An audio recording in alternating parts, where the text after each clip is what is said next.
പക്ഷെ ഈ last minute എഴുത്ത് ഞാൻ പണ്ട് ഇപ്പൊ കഴിഞ്ഞ 4 വർഷം മുന്നേ സത്യനങ്ങള് ഞാൻ പ്രകാശൻ ഷൂട്ട് ചെയ്തോണ്ടിരുന്ന സമയത്ത് സത്യനങ്ങള് രാത്രി 12 മണിക്ക് കാറ് വെയിറ്റ് ചെയ്ത് അച്ഛൻ മുകളിൽ എഴുതിക്കൊണ്ടിരിക്കുക. പിറ്റേ ദിവസം രാവിലെ ഷൂട്ടാ. അപ്പൊ ഈ ലാസ്റ്റ് മിനിറ്റ് എഴുത്ത് ശരിക്കും പാടല്ലേ എന്ന് വെച്ച് കഴിഞ്ഞാൽ എനിക്കതൊരു ശീലമായി. പ്രിയം പഠിപ്പിച്ചു. അപ്പൊ ഒരു സ്കെലിട്ടൺ എന്തായാലും ഉണ്ടാവും. ഈ ഡയലോഗ്സ് ഒരു സീനും ഉണ്ടാവും, ഡയലോഗ്സ് മാത്രമായിരിക്കില്ലേ ലാസ്റ്റ് മിനിറ്റ്.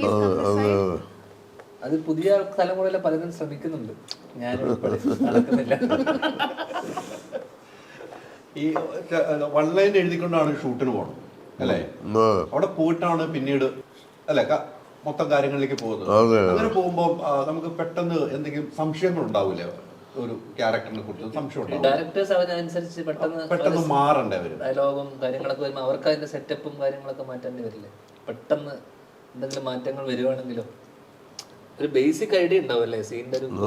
ഈ മിഥുനത്തിലെ മറ്റേ സീനില്ലേ, തേങ്ങ ഉടക്ക സ്വാമി, മറ്റേ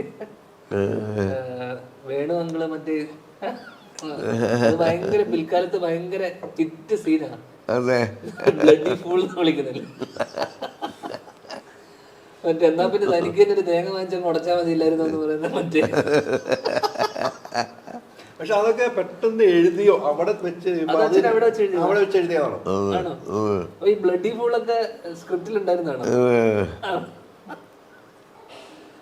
എന്നോടൊരു ദിവസം കോഴിക്കോട് വെച്ച് പ്രിയമ്പനി എന്തായാലോ താങ്കൾ പടം സംവിധാനം ചെയ്യാൻ പോകുന്നുണ്ട്. ഞാൻ അതിപ്പോ ഇല്ല. എന്താ എൻ്റെ കഥ? അപ്പൊ ഞാൻ കഥ പറഞ്ഞു, ഇത് ഞാൻ ചെയ്യണ്ട, ഞാൻ ചെയ്യുന്നത്.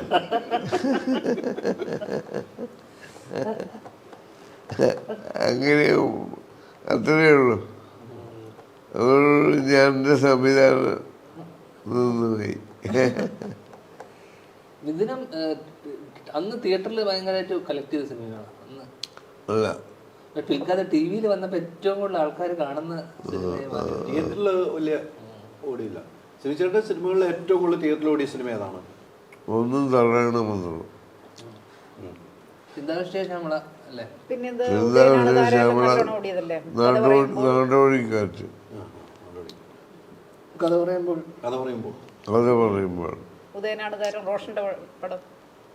ഈ റോഷന്റെ കാര്യമൊക്കെ പറഞ്ഞപ്പോഴാണ്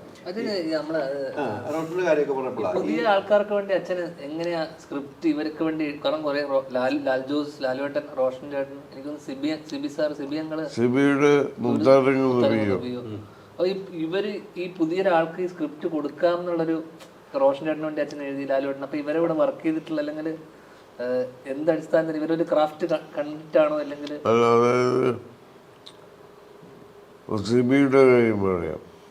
അവർ രഘുനാഥ് പാടിയിട്ട് എഴുതി ഒരു സിനിമ ചെയ്യാനായിരുന്നു ഒരു പരിപാടി എറണാകുളത്ത്. അപ്പം സിബി പ്രിയൻ്റെ അസോസിയേറ്റായിട്ട് വർക്ക് ചെയ്യുന്നുണ്ട്. അപ്പോൾ എന്നെ പറ്റി പ്രിയനോട് ആദ്യം പറയുന്നത് സിബിയാണ്. പ്രിയനെ എഴുതുന്നതൊക്കെ നല്ല വ്യത്യാസവും പുതുമയുണ്ടെന്ന് എന്നെ പറ്റി പ്രിയൻ്റെ അടുത്ത് പറഞ്ഞ സിബിയാണ്. അങ്ങനെ പ്രിയന് ഒരു വിശ്വാസം വന്ന് ഇവനെ കൊണ്ട് എഴുതിക്കുന്നത് ആദ്യകാലത്ത്.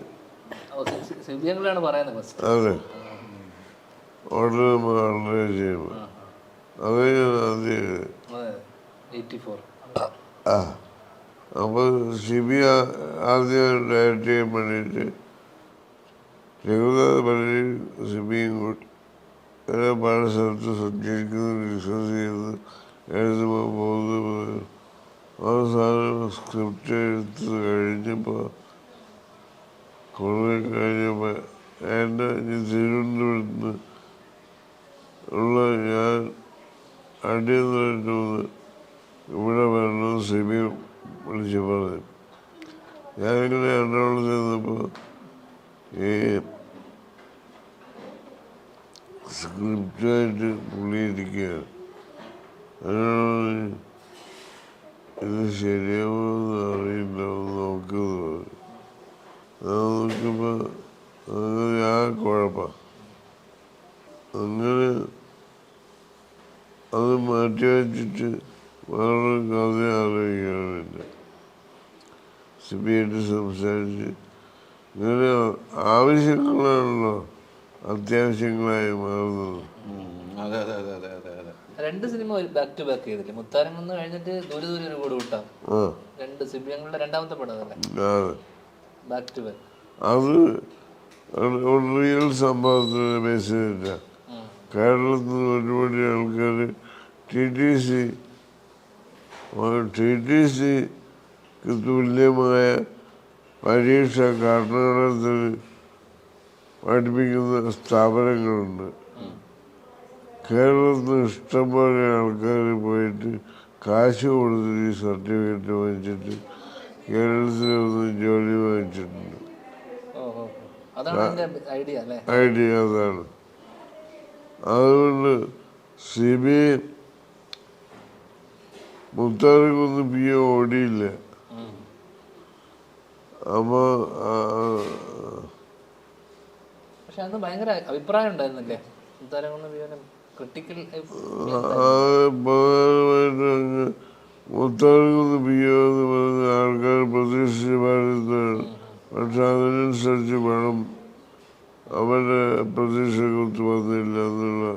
അതിലല്ലേ മുകേഷ് അങ്കിള് മറ്റേ മമ്മൂക്ക കത്തയക്കുന്നത് ദൂരെ ദൂരെ വിട്ടാണ് മറ്റേ സോൾട്ട് മാംഗോ ട്രീ.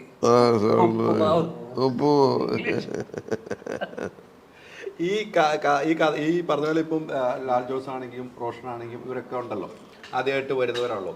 ഇവരൊക്കെ ശ്രീചേട്ടൻ്റെ കൂടെ നിൽക്കുമ്പം ഈ പണ്ടൊക്കെ കോളേജിൽ പഠിക്കുമ്പോൾ റാഗിങ് എന്ന് പറയുന്ന പരിപാടിയൊക്കെ ഉണ്ട്. അങ്ങനെയൊക്കെ ഇവരോട് പെരുമാറിയിട്ടുണ്ടോ? സത്യമാണോ? സത്യം. ദേഷ്യപ്പെടാറില്ലേ? ദേഷ്യപ്പെടേണ്ടി വന്നിട്ടുള്ള സന്ദർഭങ്ങളുണ്ട്.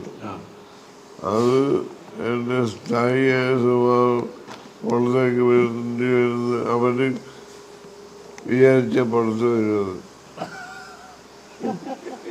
അവന് പ്രകോപിപ്പിച്ചാലേ പുറത്ത് വരും. ഞാനായിട്ട് പെട്ടെന്ന്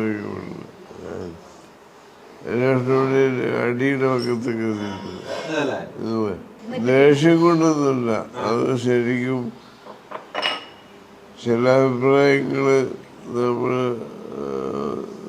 നമുക്ക് ദഹിക്കാത്തത് തോന്നുമ്പോൾ നമുക്ക് ദേഷ്യം വരും. സിനിമയായിട്ട് ബന്ധപ്പെട്ട ചർച്ചകളുണ്ട്. ഒന്നുമില്ല.